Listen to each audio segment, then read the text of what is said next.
Staff Sergeant Michael Reynolds stood at his post in the gleaming white hallway of Harmony Station, trying not to fidget with his collar. After 6 years in the Earth Defense Force, he thought he had seen everything. He was wrong. Nothing had prepared him for guard duty on an alien space station. The station's curved walls glowed with a soft blue light that reminded him of early morning on Earth. The light came from strips of living crystal, a technology the luminary used everywhere. Michael checked his watch. Another 4 hours until his shift ended. He walked his usual path, boots making quiet taps against the polished floor. Another exciting day watching aliens walk back and forth, he muttered to himself. The luminary were peaceful enough, but they made him nervous. They were too tall, too graceful, and their skin gave off that weird glow. Like walking, talking northern lights. His radio crackled. Reynolds, got movement in Section C. Probably just another lost diplomat. But check it out. Copy that, Michael replied, turning down the curved hallway toward Section C. This happened at least twice a day. The station was huge, and even after 3 months, people still got lost. The Earth Luminary peace talks had started 6 months ago, after their ships first appeared near Mars. Everyone expected a fight, but instead, they asked to talk. Now here he was, one of 20 human soldiers allowed on their station as part of the security detail. As he rounded the corner, Michael heard voices coming from the conference room. He recognized Ambassador Thompson's deep voice, mixing with the musical tones of the luminary language. The translators they wore made everything sound like English, but you could still hear the original alien sounds underneath. The mining rights to the Jupiter moons are non-negotiable, Thompson was saying. Michael didn't need to see inside to picture the scene. The human ambassador would be sitting straight-backed in his chair, while the tall luminary probably swayed like trees in the wind. They never seemed to stay still. Michael continued his patrol, checking the side corridors. Most doors in this section stayed locked, high security areas for the negotiations. His boots squeaked on the floor as he turned another corner, and he nearly walked into a floating service robot. The silver sphere beeped at him and darted away. At least the robots are normal, he said to himself. After all the sci-fi movies he'd watched growing up, robots were exactly what he'd expected in space. Tall, glowing aliens who looked like they were made of starlight. Not so much. The quiet of the station was broken by a sudden alarm. Red lights flashed along the walls, and Michael's radio burst with static. Security alert in Dock 7. All personnel report in. Michael touched his radio. Reynolds reporting. Section C is clear. Moving to support position. He ran toward the dock, his training kicking in. This was what he was here for. As he ran, more calls came over the radio. Door malfunction. Pressure problems. Nothing too serious, but enough to make everyone nervous. The dock's massive doors were sealed when he arrived. 2 other human guards and a luminary security officer were already there. Chief Rogers was trying to get the doors open. What happened? Michael asked, taking position near the control panel. Supply ship came in too fast, Rogers explained. Automated systems caught it, but it scared everyone half to death. We're checking for damage now. Michael relaxed slightly but kept his hand near his stunner. Even after 3 months, these kinds of accidents made everyone jumpy. One wrong move could ruin the peace talks. The luminary officer's skin pulsed with patterns of light, their way of talking among themselves. The translator picked up bits of it. No damage. Proceeding with docking. Notify ambassadors. As the excitement died down, Michael couldn't shake a strange feeling. Something about this posting felt different. Important. Like he was standing at the edge of something big, something that would change everything. He was right, but not for the reasons he thought. His life was about to change, but it had nothing to do with diplomatic incidents or docking accidents. It had everything to do with a curious luminary girl he hadn't met yet, one who would turn his carefully ordered world upside down. For now, though, he just straightened his uniform and went back to his patrol, unaware that his biggest adventure was about to begin. 2 weeks after the docking incident, Michael was doing his usual night patrol when he heard something unusual. A soft humming sound came from the human recreation room, a place that should have been empty at this late hour. He approached quietly, one hand on his stunner. The door was slightly open, letting out a thin line of light. As he got closer, he saw pulses of blue-green light spilling into the hallway. A luminary was inside. Michael took a deep breath and pushed the door open. "This is a restricted area," he started, then stopped short. The luminary, turning in surprise, wasn't like the others he'd seen. She was smaller, maybe only a foot taller than him instead of the usual 3 or 4 feet difference. Her skin glowed with swirling patterns of turquoise and silver, and her large almond-shaped eyes were a deep purple. "Oh," she said, the translator on her neck converting her musical tones to English. "I apologize. I was just looking." She held up a book, a real paper book from the recreation room's small library. Michael knew he should report this. Instead, he found himself asking, "You can read English?" She nodded, her skin's glow dimming slightly in what he guessed was embarrassment. "I've been studying your language. The symbols are fascinating." She held up the book. It was The Little Prince. "That's a good choice," Michael said, surprising himself again. "I'm Staff Sergeant Reynolds." "And you are?" "I'm Lyra," she said, then added hesitantly, "Ambassador Astra's daughter." Michael tried not to show his shock. He was talking to the daughter of the Luminary's chief ambassador. This was definitely against protocol. "You should know this area is off-limits to non-human personnel," he said, trying to sound professional. Lyra's skin rippled with patterns he didn't understand. "I know. But your culture is so interesting. The other Luminary think I'm strange for being curious about humans." She put the book back carefully. "We're supposed to keep our distance, maintain proper diplomatic relations." Michael understood that feeling. His fellow guards thought he was too interested in Luminary culture. "Why are you smaller than the others?" he asked before he could stop himself. Instead of being offended, Lyra's skin brightened. "I'm what humans might call a late bloomer. I haven't had my final growth cycle yet." She moved closer, and Michael noticed she moved differently from other Luminary.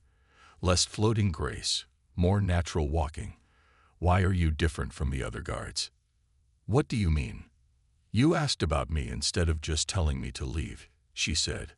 Her skin created patterns that looked like falling stars. "The others just see us as tall, glowing aliens." Michael should have ended the conversation right there. Instead, he found himself saying, "Maybe because you see us as more than just short, dull humans." Lyra made a sound like wind chimes, a laugh, he realized. "You're not dull at all.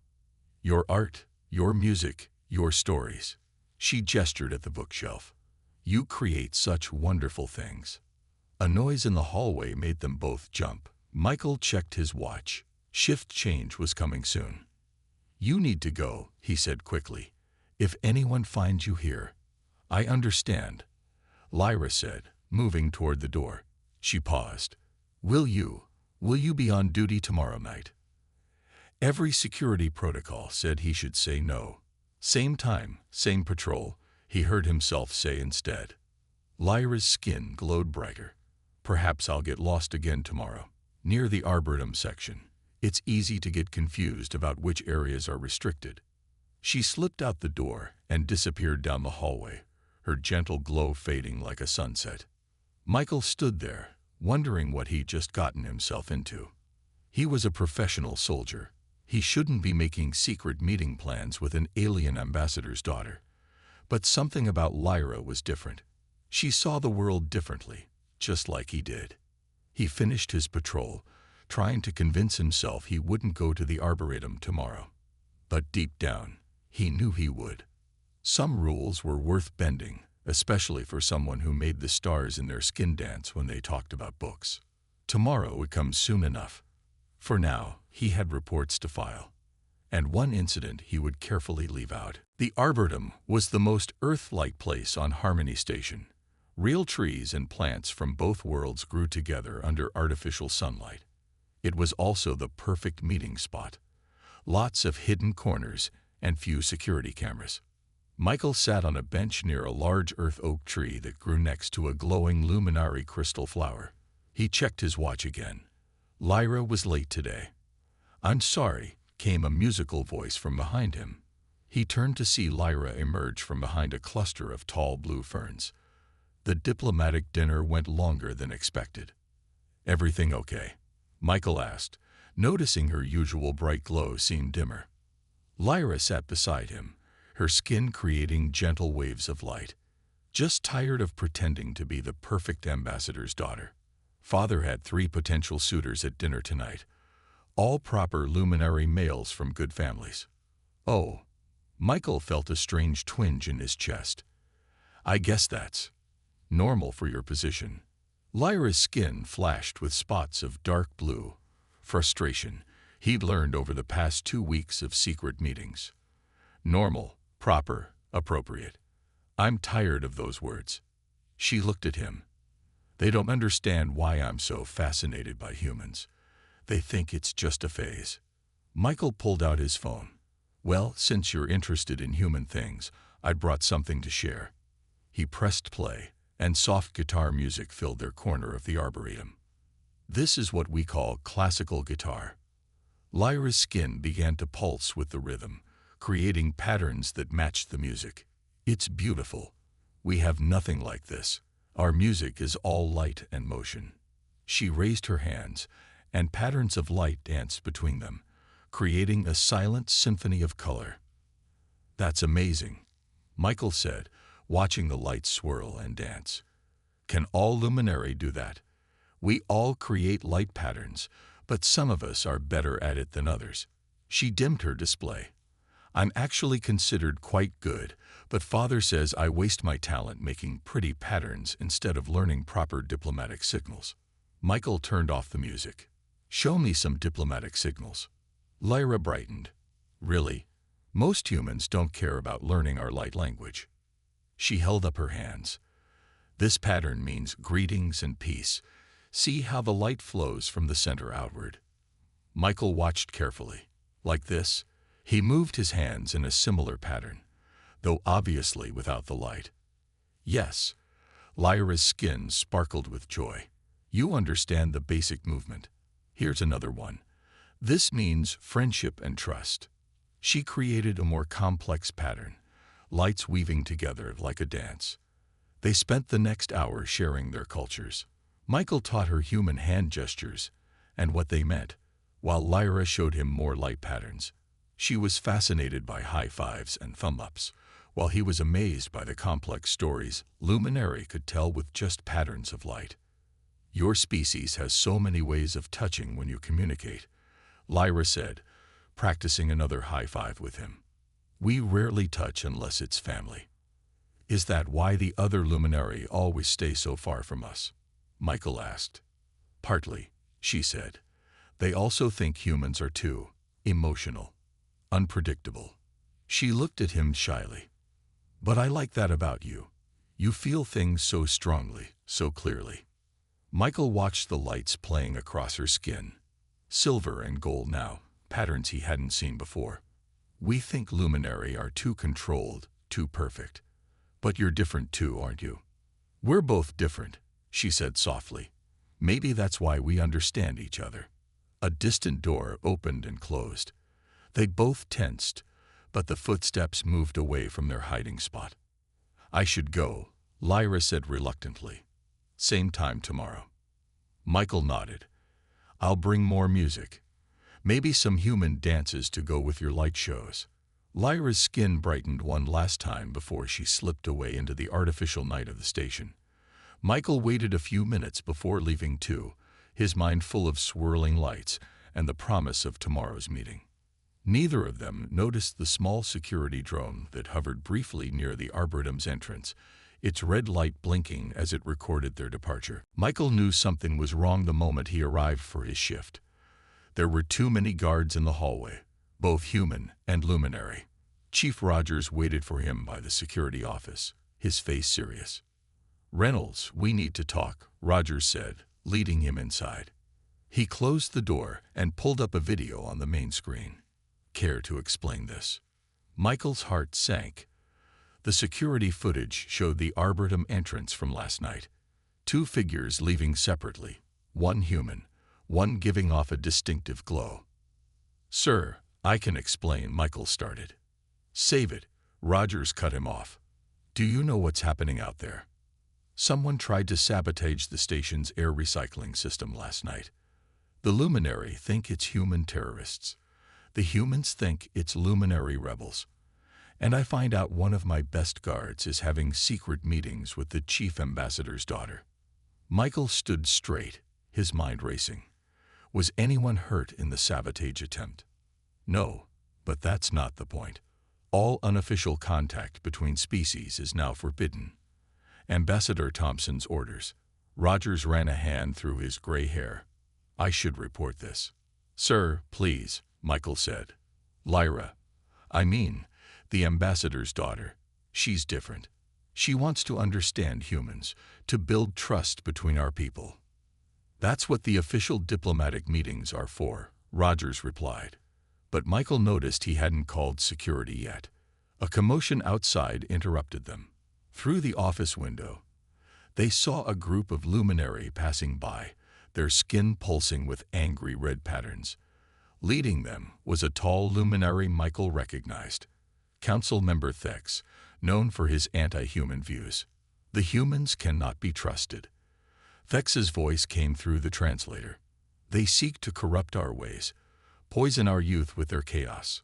Following behind, Michael saw Ambassador Astra trying to calm the group, and behind her was Lyra, her skin barely glowing. A sign of distress, he now knew. Lyra's eyes met his through the window. She made a tiny hand gesture, one of the human signals he taught her. "Meet later." "Important." "Reynolds," Rogers said, pulling his attention back. "I'm going to say this once. Whatever is going on between you and the ambassador's daughter ends now. We're sitting on a powder keg here. One spark, and everything we've built with the luminary goes up in flames." "Yes, sir," Michael said automatically, but his mind was already working out a way to get to their meeting spot. Later that night, Michael carefully made his way to the Arboretum. He found Lyra already waiting, partially hidden behind the large oak tree. "Michael," she whispered, her skin showing patterns of worry he'd never seen before. "Something terrible is happening. Council Member Thex and his followers. They're planning something. I overheard them talking after the sabotage was discovered." "What are they planning?" Michael asked, staying in the shadows. "I'm not sure, but they mentioned the upcoming Unity ceremony. All the human and luminary leaders will be there." Her skin flickered with fear. "They keep saying they have to protect our purity from human influence." Michael felt cold. "The Unity ceremony was in 3 days. Have you told your father?" "He wouldn't believe me." "Thex has convinced many that humans are a threat." She moved closer, her glow dimming to almost nothing. "They're especially angry about relationships between humans and luminary. If they knew about us—" "Let me report what you've heard," Michael said. "Chief Rogers will listen."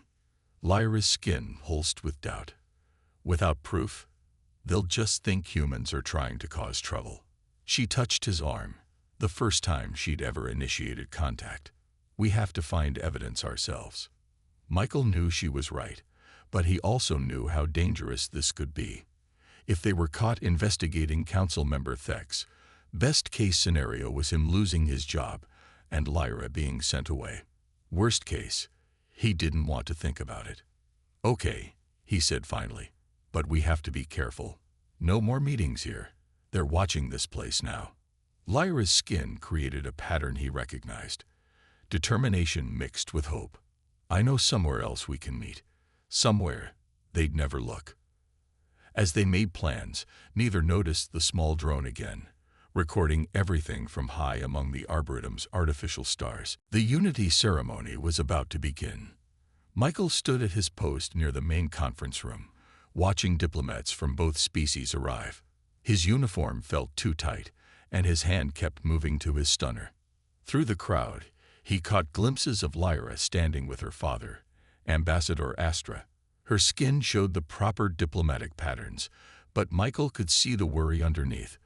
They hadn't found any proof of Thex's plans in the past 3 days. Looking sharp, Reynolds, Chief Rogers said, walking past. He gave Michael a meaningful look. Stay alert. The room filled quickly. Humans in their best uniforms and suits sat on one side, while Luminary in their flowing robes sat on the other. Only the ambassadors sat together at the main table. Council member Thex entered with his followers, their skin glowing with proper greeting patterns. But Michael noticed they all carried ceremonial staffs, unusual for this type of meeting. Lyra had taught him about those staffs. They were supposed to be purely decorative, but they contained powerful energy crystals that helped create complex light displays.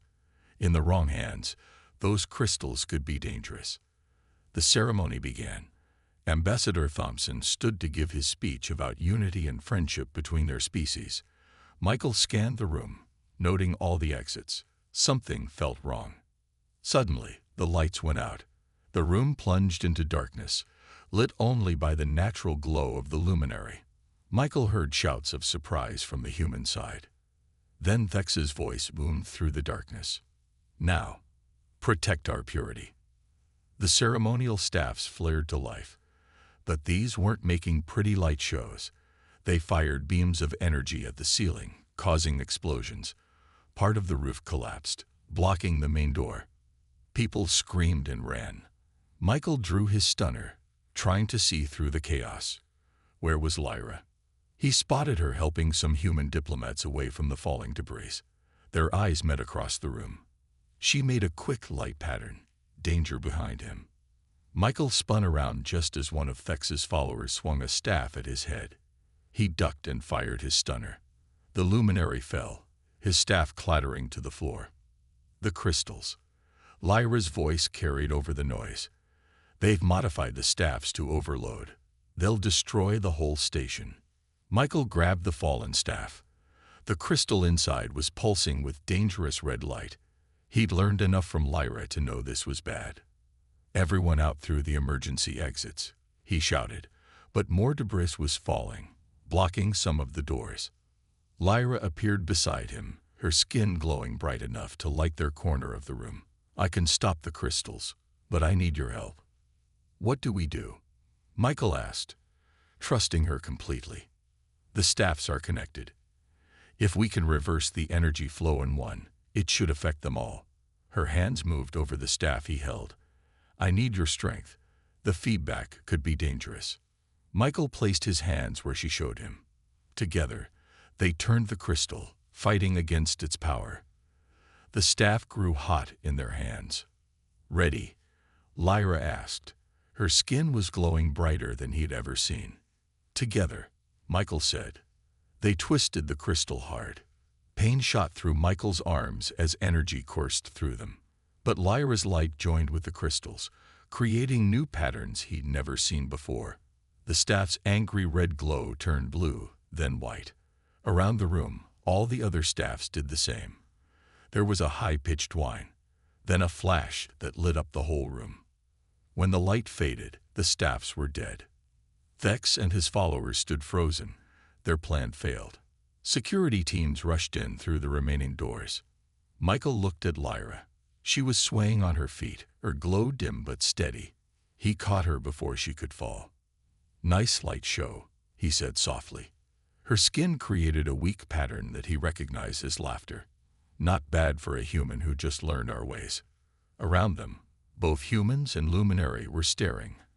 At the failed attack, at the strange pair who had stopped it, at the proof that their species could work together after all. The crisis was over, but Michael knew things would never be the same. And looking at Lyra, still in his arms, he was perfectly fine with that. The medical bay of Harmony Station was unusually crowded. Humans and Luminary sat side by side, being treated for minor injuries from the attack. Michael sat on an examination bed while a doctor checked his hands for energy burns. "You're lucky," the doctor said. "Handling raw crystal energy usually causes more damage." In the bed next to him, Lyra's glow was slowly returning to normal. Her father, Ambassador Astra, stood beside her, his own skin showing complex patterns of worry and relief. "What you did was dangerous," Astra said to his daughter. "But you saved many lives today." Lyra's skin rippled with a pattern Michael now recognized as determination. "Father, what I did today was only possible because I learned about humans, because I chose to understand them instead of fear them." Chief Rogers walked in, followed by Ambassador Thompson. Everyone in the medical bay straightened up. "Staff Sergeant Reynolds," Thompson said, "the security footage shows you and the ambassador's daughter discovered Thex's plan days ago. Why didn't you report it?" Michael looked at Lyra before answering. "Sir, we had no proof, just overheard conversations. We knew no one would believe us without evidence." "And your private meetings in the Arboretum?" Rogers asked. The room went quiet. Michael took a deep breath. "Those meetings helped save everyone today. I couldn't have helped stop those crystals without understanding luminary light patterns. And Lyra couldn't have done it without knowing how humans handle crisis situations." Ambassador Astra's skin pulsed with surprise. "You taught him our light patterns?" he asked Lyra. "Yes, father," she said proudly. "And he taught me human ways. That's why we worked so well together." Her skin created a beautiful pattern of interweaving lights. "This is what real unity looks like." Ambassador Thompson rubbed his chin thoughtfully. "She has a point. Today proved that our species can do amazing things when we work together." "But the protocols," Rogers started. "Maybe it's time to change the protocols," Thompson interrupted. He turned to Astra. "What do you think, old friend?"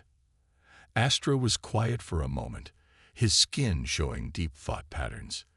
"My daughter has always been different. She sees things others miss." He looked at Michael. "And you? You trusted her enough to learn our ways, even though it was against the rules." "She made it easy to understand," Michael said honestly. "Your culture is beautiful, sir. Different from ours, but that's what makes it special." Lyra's skin brightened at his words, creating patterns of joy that made several luminary in the room gasp. "Those are bonding patterns," one whispered. "She's showing bonding patterns to a human." Michael didn't know what that meant, but Astra's sudden stillness told him it was important. "Daughter," Astra said carefully, "are you sure about this path? It will not be easy." Lyra reached out and took Michael's hand, a shocking gesture in front of so many luminary. "The easy path isn't always the right one, father. You taught me that." Ambassador Thompson cleared his throat. "Well, it seems we have a unique opportunity here. Instead of punishing them, perhaps we should learn from them." "What do you mean?" Rogers asked. "They've proven that humans and luminary can work together, understand each other deeply. Maybe it's time we encourage more cultural exchange." Thompson smiled. "In a properly supervised way, of course." Astra's skin showed agreement patterns. "Yes, let them be an example of what our peoples can achieve together." "So, I'm not fired?" Michael asked, making Lyra laugh her wind chime laugh. "No, Reynolds," Rogers sighed. "But you and the ambassador's daughter are going to be very busy explaining to everyone how you learned to communicate so well." As the officials discussed plans for new cultural exchange programs, Michael looked at Lyra. Her skin was creating those special patterns again, the bonding patterns. "What do those mean?" he whispered to her. Lyra squeezed his hand gently. "I'll teach you," she said. "We have time now." Around them, humans and luminary were already starting to talk more openly, inspired by their example. The wall between their species had cracked, letting in new light, just like the first ray of dawn after a long night. 3 months after the Unity Ceremony incident, Michael stood in front of a mirror, adjusting his new uniform. The silver bars of his lieutenant rank still felt strange. His promotion had come with a new job, helping run the Human Luminary Cultural Exchange Program. "You're doing it wrong," Lyra said from the doorway of his quarters. Her skin sparkled with amusement. The uniform? Michael asked. No, the grading pattern. She moved closer, her own skin creating the proper diplomatic light sequence. You're still mixing up the formal and informal versions. Michael laughed. Well, I have a good teacher. He tried again, moving his hands in the pattern she'd taught him. Better. Much better. She sat on his desk, looking at the papers spread across it. More applications for the exchange program. Too many to count. Seems like everyone wants to learn about each other now. He picked up one application. This one's interesting. A luminary scientist who wants to study human music. Lyra's skin dimmed slightly. Michael, we need to talk about something. He knew that tone. What's wrong? Remember how I told you I hadn't had my final growth cycle? She stood up, her movements unusually stiff. It's starting. Michael sat down slowly. They had known this was coming. Luminary went through several growth cycles in their lives, and the final one was the biggest change. How long? He asked. A few weeks. I'll be in isolation for most of it. Her skin showed worry patterns. When it's done, I'll be different. Taller, more like other luminary. My light patterns will change too. Michael reached for her hand. You'll still be you. But what if? Her skin flickered with fear. What if you don't? What if we don't? Hey, he said softly, pulling her closer. Remember what you told your father. The easy path isn't always the right one. She made a sound between a laugh and a sob, using my own words against me. Learning from you, just like always. He smiled. Besides, I fell for who you are, not what you look like. Though the light shows are pretty amazing. Her skin created those special bonding patterns he'd come to love. She had finally told him what they meant. They were the luminary equivalent of saying, I love you. It won't be easy, she said. The height difference will be much bigger. Some things will have to change. Then we'll change them. Michael stood up. Look at what we've already done. Half the station thought humans and luminary couldn't even be friends.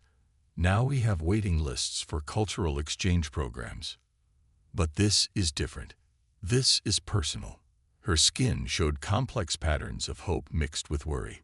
The growth cycle. It's not just physical changes. My mind will develop too. I'll have new abilities, new ways of thinking. Michael walked to his bookshelf and pulled out The Little Prince, the book she had been reading the night they met. Remember what this says. What is essential is invisible to the eye. Lyra's skin brightened. You kept it. Of course. It brought you to me. He opened the book to a marked page. And look here, it is only with the heart that one can see rightly. Her patterns shifted to something new, a mixture of love and determination. When did you get so wise? I had a good teacher, he said again, making her laugh. A beep from his computer interrupted them. New exchange program applications were coming in. They looked at the screen together, watching as humans and luminary reached out to learn from each other. We did that, Lyra said proudly. We showed them it was possible. And we'll keep showing them. Michael squeezed her hand. No matter how tall you get or how your lights change. Lyra's skin created a pattern he'd never seen before, something beautiful and complex and full of promise. I'll teach you this pattern when I return, she said. It means forever. Michael memorized how it looked, knowing he would practice it every day until she came back.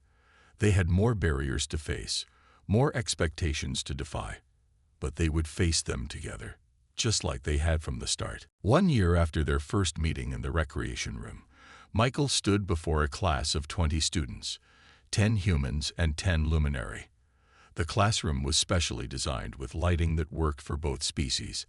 At his side stood Lyra, now nearly 12 feet tall, her skin creating teaching patterns that all the luminary students followed carefully. Today's lesson is about communication, Michael said. Not just words or light patterns, but understanding. A young human cadet raised her hand. Sir, How did you learn to read luminary patterns so well? They're so complex. Michael smiled at Lyra. I had the best teacher, and I learned that wanting to understand is the first step. Show them the story pattern, Lyra suggested, her musical voice deeper and richer since her growth cycle, but still carrying that warmth he loved. Together, they created a display, Michael using hand movements while Lyra's skin made intricate light patterns. The students watched in amazement as their movements matched perfectly, telling the story of first contact between their species. That's amazing, the luminary student said, his skin glowing with excitement. I didn't know humans could match our patterns so well. Any of you can learn this, Lyra said. That's why we're here, to show what's possible when we work together. After class, Michael and Lyra walked through the station's halls. Things had changed a lot in a year. Humans and luminary mixed freely now, eating together in the dining halls, sharing stories in the recreation rooms. The Arboretum had become a popular meeting spot for both species. They reached their favorite spot, the big oak tree next to the crystal flower. The tree was taller now, and the crystal flower glowed brighter, just like their own growth over the past year. Remember when we used to hide here? Michael asked. Lyra's skin shimmered with memory patterns. Now we teach others here. She had to bend down quite far to sit beside him. But they had gotten used to that. Father told me the exchange program is expanding to Earth next month. I heard. They're building special facilities for luminary visitors. Michael took her hand. It was much larger than his now, but their fingers still fit together perfectly. Are you ready to see Earth? Are you ready to meet my extended family on Luminara? She countered, her skin showing teasing patterns. As ready as I'll ever be. He had been studying luminary family customs for months, though I'm still not sure about the traditional greeting ceremony. 4 hours of synchronized light patterns seems a bit much. Lyra laughed her wind chime laugh, now deeper like temple bells. You'll do fine. Your patterns are better than most luminary now. They watched as a group of human and luminary children ran past, playing a new game that mixed human tag with luminary light chasing. The children had adapted fastest to the changes, creating their own mixed culture without even thinking about it. We did good, didn't we? Michael said softly. We did more than good. Lyra's skin created the pattern for forever, the one she had promised to teach him before her growth cycle. He had practiced it every day while she was gone, and now they could make it together. We showed them that love doesn't care about height or species, or whether you glow in the dark. A soft chime sounded. Time for their next class. This one was for diplomatic staff, teaching them how to blend human and luminary customs for official events. As they walked to the classroom, they passed the spot where they had stopped Thex's attack. He and his followers were now in a rehabilitation program, learning that change didn't have to mean loss. Ready to change more minds? Michael asked as they reached the classroom door. Lyra's skin glowed with all the patterns he had come to love. Joy, determination, hope, and that special bonding pattern that meant everything. With you. Always. They entered the classroom together, ready to teach others what they had learned through their own unexpected bond. That the greatest discoveries come when you open your heart to something different, and the brightest lights shine when two worlds come together as one.